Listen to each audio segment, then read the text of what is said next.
Today on Desk Dispatch, a new mechanical pencil, an explanation of how I write inside my driver's notebook with multiple refills, 2 awesome new pens from BENU, and currently listening to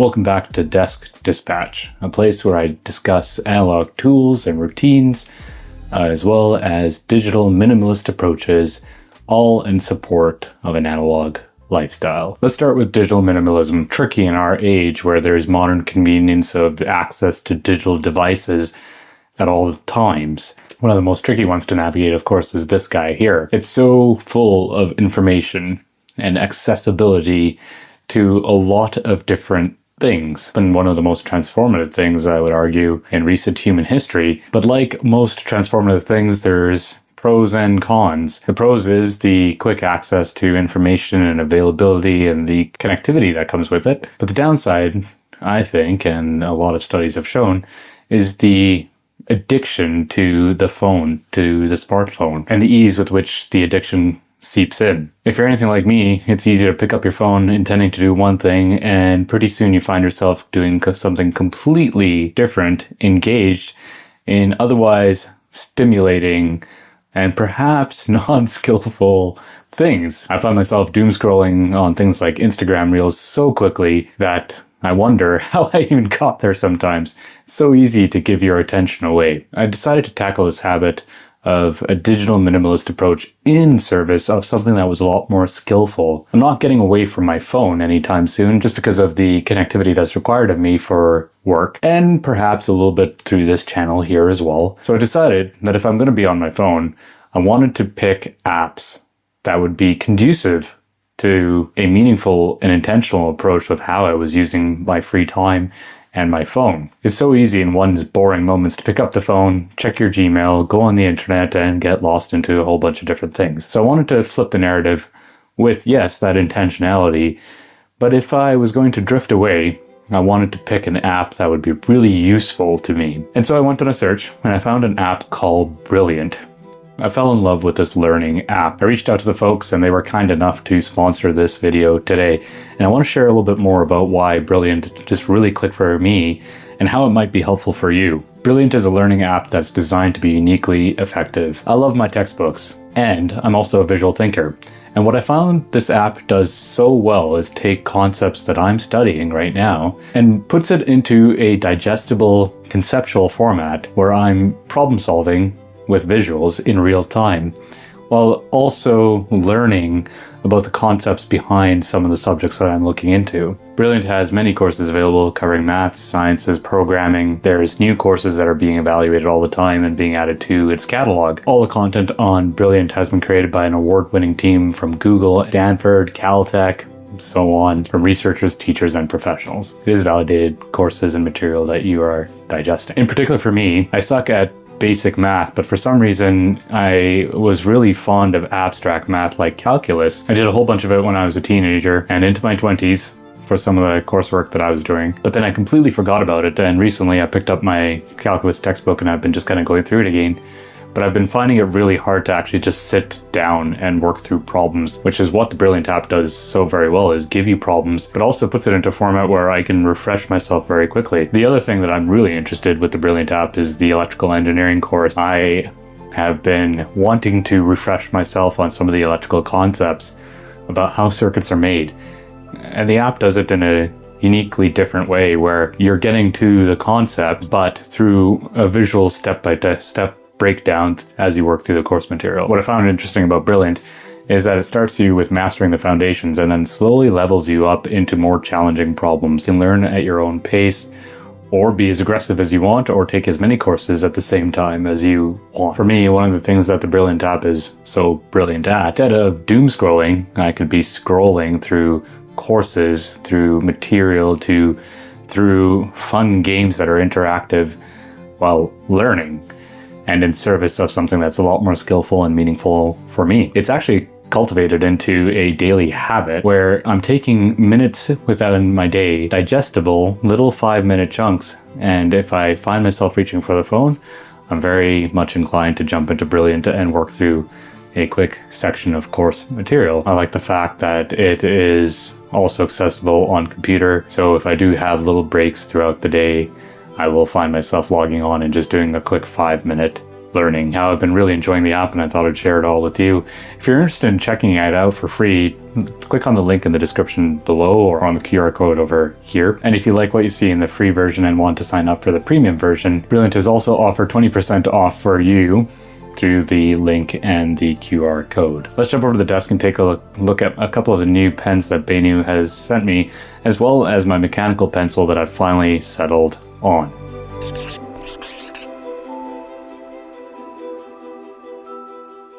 I'm a big fan of the BENU pens.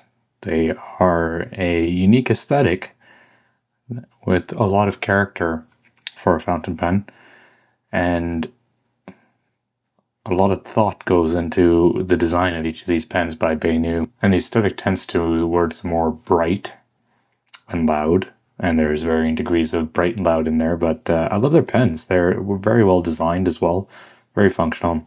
This is the Summer Magic. I've had this for a while, but BENU was kind enough to send me a couple more pens from their new lineups that they've introduced. And here they are. This is the BENU Haute line. And this particular model is the Chic, the colorway. There's lots of different colors available on the website. One of the things that I would say is quite distinctive of BENU pens is the amount of glitter or glint that is infused in their pen bodies, and that catches the eyes. And they've got unique styling with respect to how these pens are put together. The Haute lineup here carries the number 6 Schmidt nib. This isn't a fine nib. It's gold-plated. Tapered body with the threads just above that, which actually is quite comfortable. You can post the pen if you choose to, but it makes the pen kind of outlandishly long, so I don't do that. And then keep in mind, there are threads in the cap here as well, so you don't necessarily want to do that at the risk of damaging your pen, but that option is available if you do want to do it. I prefer the pen length just as it is in my hands. The one thing that's unique about the Haute lineup that's a little bit distinct than their other pens is the fact that it's got a square body. Actually, it's not quite square, it's an octagon. There are 8 distinct sides to it, so I take that back, but it does feel like a square, even though there are actually smaller additional flat faces. The pen itself, like all BENU pens, comes with a converter. This one's inked up with a diamine mint.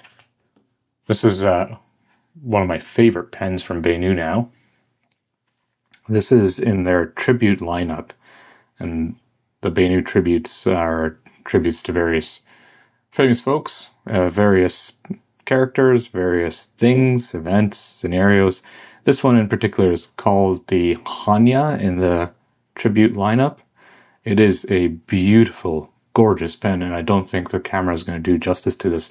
The Hanya is indicative of Japanese theater, and I don't actually know very much about Japanese theater, but apparently they do wear masks, and they've got lots of gorgeous colors and stylings, and it's a very distinct style. So this is a tribute to the Japanese theater. I fell in love with this pen as soon as I saw it. I should mention that this one is hand-painted. So some of their pens are hand-painted, like the Summer Magic, which I own, and the Tribute certainly are hand-painted pens as well. What I really like about this is just the gorgeous artwork. I mean, that is stunning. I love the mask. It evokes a lot of character. I don't know if you can see it on the camera, but there's a lot of glint and glitter that catches the eye, specks of glint and glitter, but it's very tasteful in how they've blended it all together. The pen itself, tapered body towards the nib, thread over here, but the threads sit nice and comfortably back, at least in how I write with my fountain pens, and it just feels so amazing. This is again with the fine number 6 Schmidt nib and the gold plated. And one of the unique things, I mean, the body's very nice itself, but the cap has got a distinct ridging to it. It's maybe a little bit hard to see here, but there's lots of distinct ridges along the cap length, which gives a little bit of a knurling to it. It's quite lovely. In terms of how these pens compare with each other, here's the Tribute, here's the Haute. So the Tribute is certainly a little bit larger. Here's the Summer Magic, which is in their Euphoria lineup. It's about the same size as the Tribute. And then I've got one more, which is in their Talisman series. And I've got one more, which is the Tiger's Eye Talisman, which is one of my favorite pens from BENU. I just love the distinct color. But you can see that the Talisman is significantly shorter than the other three pens that I have in my BENU collection here. The Talisman, as you know, is a daily driver for me. Love it. I've got this inked up with... I love this pen. I find it's a perfect form factor. The Haute Chic here, my wife gravitated towards this almost immediately. That sits in her daily drivers. Summer Magic was actually stolen from me by my wife and then returned. And I like using this pen quite a bit. It's just a beautiful, nice, distinct pen. And even though it's Summer Magic and heading into winter here, I will definitely be using this. I just love the artwork, and the feel of the pen the writing experience is quite lovely as well. But I have to say, you know, now that I've got all these BENU pens here, I think the Tribute is my favorite. I just love the artwork. It catches my eye, and it's probably going to be a daily use. However, not in my daily carry, just because I've got other pens in my daily carry here. So there you go. So these are the BENU pens. Again, with the Haute Chic and the Tribute Hanya available. The Tribute has lots of gorgeous design and artwork, as well as the Haute, so I'd highly encourage you to check them out. I'll put the link to their website in the description below, and a lot of pen distributors have BENU pens available, so if you're interested, check them out. I'll just do a quick writing sample here. I have actually gotten BENU pens in medium and broad nibs before. They're gushers. I eventually just gravitated to the fines because it suits my writing style, but your mileage may vary. This I've got inked up with Ginger Chicken by Dominant Industries, which is a Wonder Pen special. It's kind of a red-orange clay-like color. The writing experience with these nibs are absolutely amazing.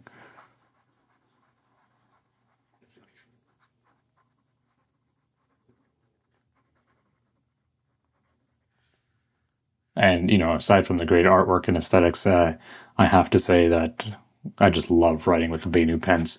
They're stainless steel nibs, if you're interested in that. They are stainless steel nibs. Here's the Haute Chic. This is also in a fine.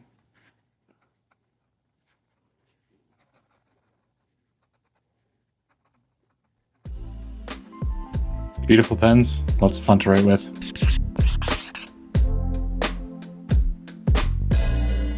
In the last video, I talked about how I was searching for a good mechanical pencil because I've been starting to incorporate mechanical pencils into my lineup, into my daily carry, because I've been experimenting with a little bit of planning and then just a lot of sketching and messing around with various different things.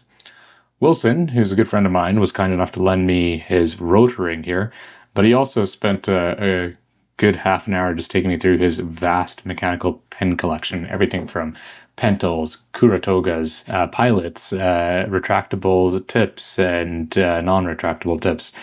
But the one that he put in my hand and I just instantaneously fell in love with is the Rotoring 600 here. This is a gorgeous pencil. It feels distinct in my hands. It's wonderful. I really like the balance in my hand, but in particular the knurling on this pencil is absolutely stunning, and I cannot get enough of it.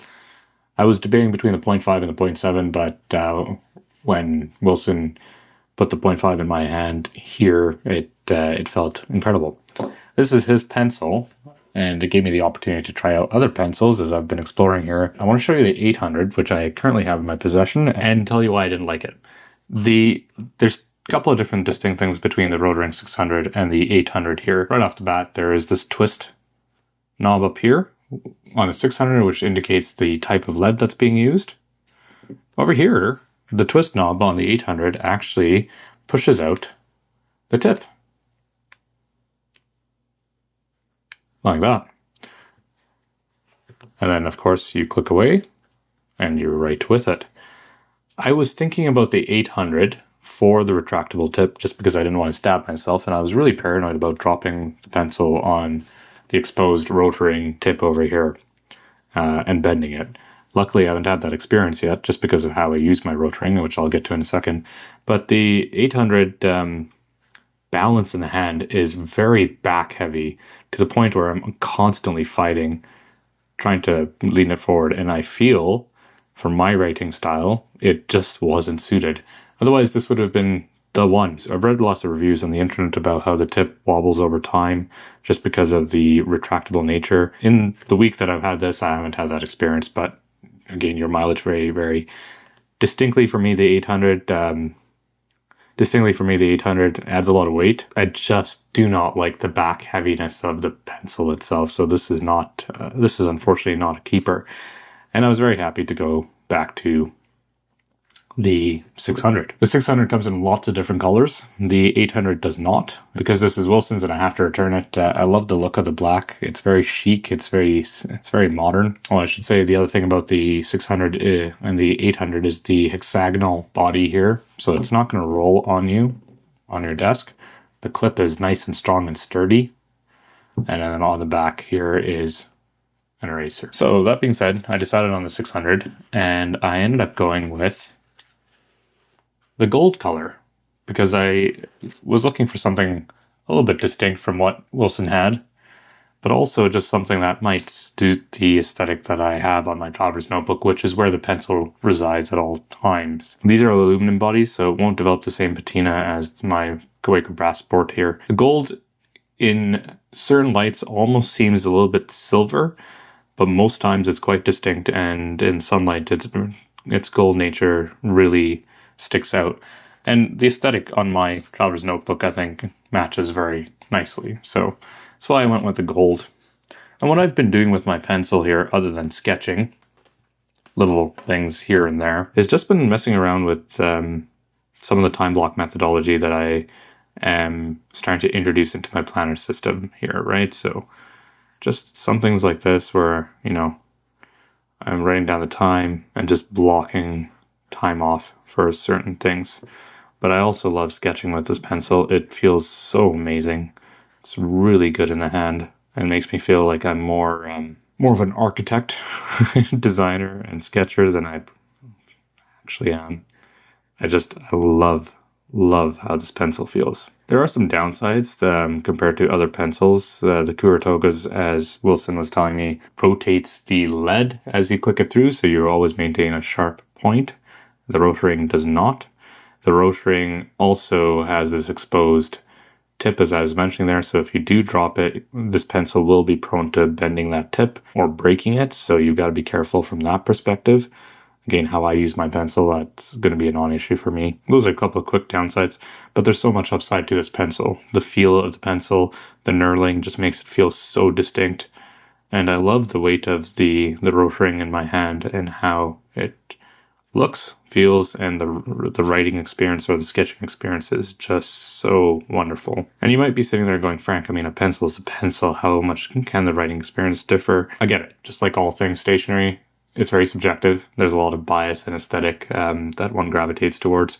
But I have to say, for me personally, the writing experience with this pencil compared to every other one that I tried with Wilson's collection there, this one was distinct, and it was really the writing experience I fell in love with, secondary to the balance in the hand and the aesthetic here. I also use this pencil to annotate books that I'm reading and quick disposable thoughts. I like the fact that it constantly resides within reach, right alongside my favorite pens.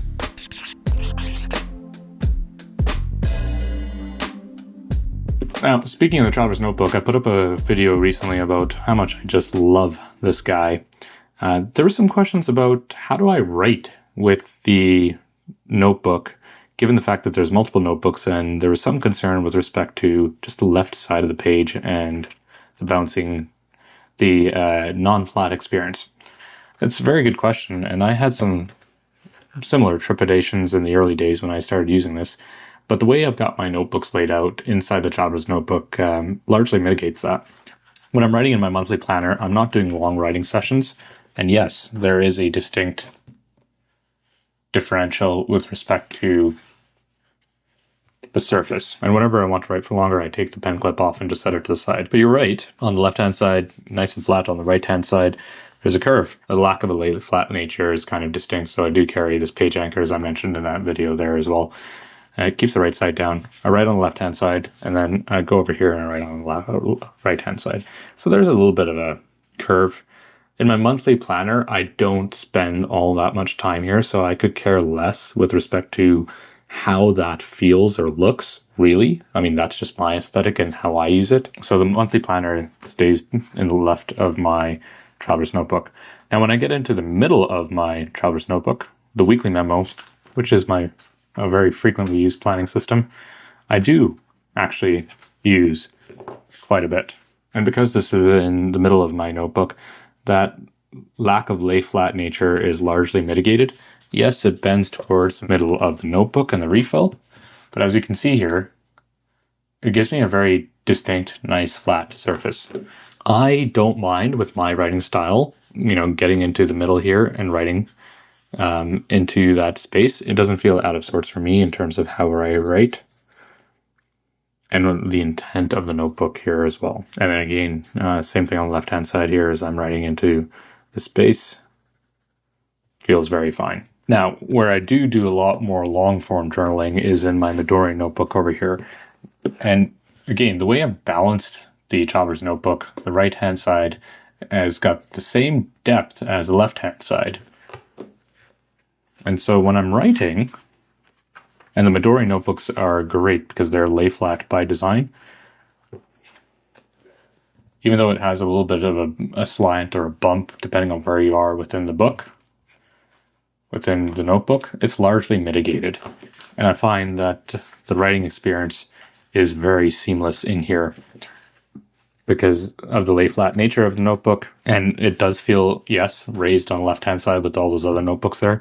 But for me and how I write, I don't feel it. I don't feel it. On the right-hand side where there's less backing, again, I don't feel it just with the nature of how I write. So I hope that explains a little bit about the nature of my Traveler's Notebook and, with respect to the writing experience. And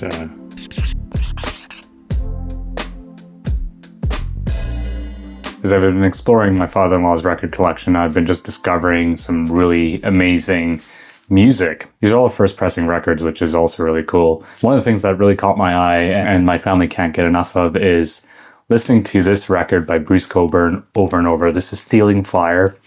And if you're familiar with Bare Naked Ladies and their cover of Lovers in a Dangerous Time, Bruce Cockburn was the one who wrote that song and sang it originally, and it is wonderful. He's very poetic and intense, and the music is very catchy. It's very reminiscent of his time, but very indicative of relatability, I think, to some of the nuances of what we're going through in these days, which I suppose makes it very timeless music. I love good ballads, as I mentioned previously in my Currently Spinning, and Bruce Cockburn is a regular play for us. Sometimes in the morning, actually, I'll put the Bruce Cockburn on just to wake up my family, because I'm usually up earlier than them. And they love waking up to this. Some of my favorite songs on this, other than Lovers in a Dangerous Time, Peggy's Kitchen Wall, really catchy. Making Contact is a really nice one. And To Raise the Morning Star. As I mentioned, I'm a big fan of classical music, and I was very happy to discover some waltzes by Chopin. And this was played by BENU Haute. I hope I pronounced that right. Very fascinating about this particular gentleman who plays the waltzes. He was born in Bucharest, Romania in 1917, and he died after he was attacked by an incurable disease in Geneva, Switzerland in 1950. And so this record is, I probably should have looked this up before I started talking about it, but assuming that's all right, then this record I think is quite old. The music on this is fantastic. The thing about classical music is whoever plays it imparts their own nuance into the music. It's not that they're changing the music inherently, but they're imparting their own flavor. And you can certainly hear BENU's flavor in this, which is very unique. I mean, I'll read one line, which I think is pretty cool. Chopin's waltzes are stamped with his bold originality and his poetic individuality. Some evoke the brilliance of the ballroom with a dance and swirling progress, and others are deeply romantic, sometimes melancholy mood poems, more closely akin in spirit to Chopin's nostalgic mazurkas than to Viennese waltz. I love playing this record at night, and on the weekends it sneaks in the afternoons from time to time. It's a beautiful listen. This is by Columbia Masterworks. And if you're into beautiful classical piano music, I'd highly recommend this one. The last record that I want to share with you is pretty near and dear to me because it brings up very wonderful memories. This is Simon and Garfunkel's Greatest Hits, and I'm a big Simon and Garfunkel fan. I have a very distinct memory of when I was younger. My mom, we were in South Korea at the time. My mom would go and get cassette tapes. And normally I just ignored all of this because I was really young at the time. None of her music really caught me. But she bought Simon and Garfunkel. And the first time I heard the sound of silence, I fell absolutely in love with their music. And so when I was going through my father-in-law's collection here and I saw this guy, I was blown away. And this one plays frequently in my study over here. I love just sitting here and listening to this music. This has basically every single song that I'm a big fan of. Mrs. Robinson, I Am a Rock, Sound of Silence, Bridge Over Troubled Water, Homeward Bound, America, Celia, The Boxer. I mean, every single song that I can think of when I think of Simon and Garfunkel is in this record. It's a beautiful listen. My kids haven't necessarily related to it in the same way. My wife does enjoy it, but I think I am probably the most prominent listener in our family of Simon and Garfunkel.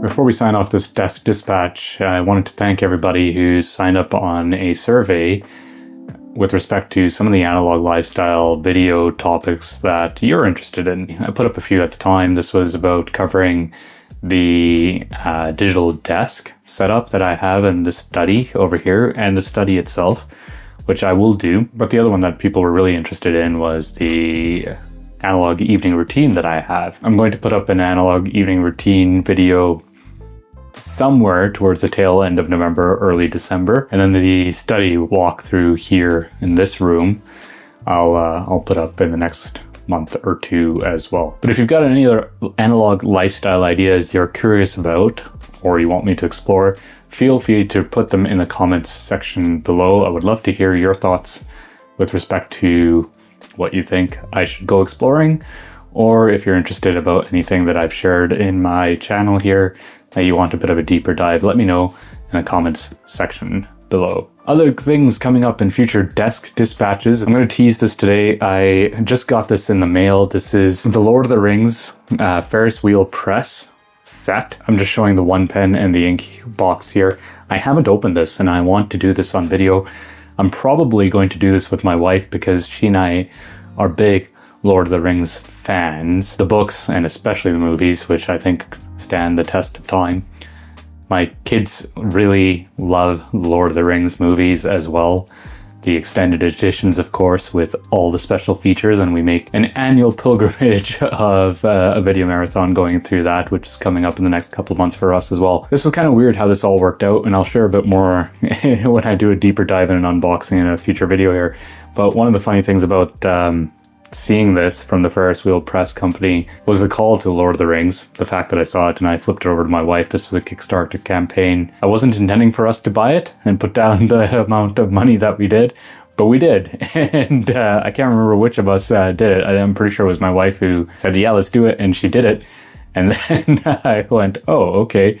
But we're suckers for Lord of the Rings stuff. Surprised we don't actually have more paraphernalia when it comes to Lord of the Rings. I think we've done a really admirable job of keeping it just to owning the hard copies of the original DVD set with the extended editions, discs, of course. We're going to probably get the 4K versions of those movies at some point in the near future, but I'm happy to have combined my love of analog with these pens, so stay tuned. That'll be coming up in an upcoming Desk Dispatch as well. Some of the other things that are coming up in the Desk Dispatch, I put up a video recently about my love for the Traveler's Notebook and the Love and Trip cover. I did a really quick video on just why this system is one that I keep coming back to and I absolutely enjoy. Talked about my planning setup on this channel and my love of the weekly memo insert or refill from the Traveler's Company. This year, just because of how things are changing in my life and rapidly changing, and some of the books that I was reading, like Deep Work by Cal Newport, I've been wanting to change my style, explore a different style of planning. So I am going to be getting away from the weekly memo for 2026, and I bought myself a planner from Sterling Ink. I'm just waiting for it to arrive in the mail. And when it does, I will do a dedicated planner setup video for 2026, but also share the planner in a Desk Dispatch coming up before the year's end. Last exciting bit of news that's coming up for future Desk Dispatches, more Lockbee products. There was an announcement recently from Lockbee about the olive colorway, and so I've ordered a couple of new Lockbee items, and I'm hoping those will arrive in the next month or two, and I'd be happy to show you the olive colorway and those specific products that I've got. I won't spoil it just yet. Stay tuned. As always, thank you so much for watching. I have been humbled this year with the channel's growth, but also just by you, the viewers.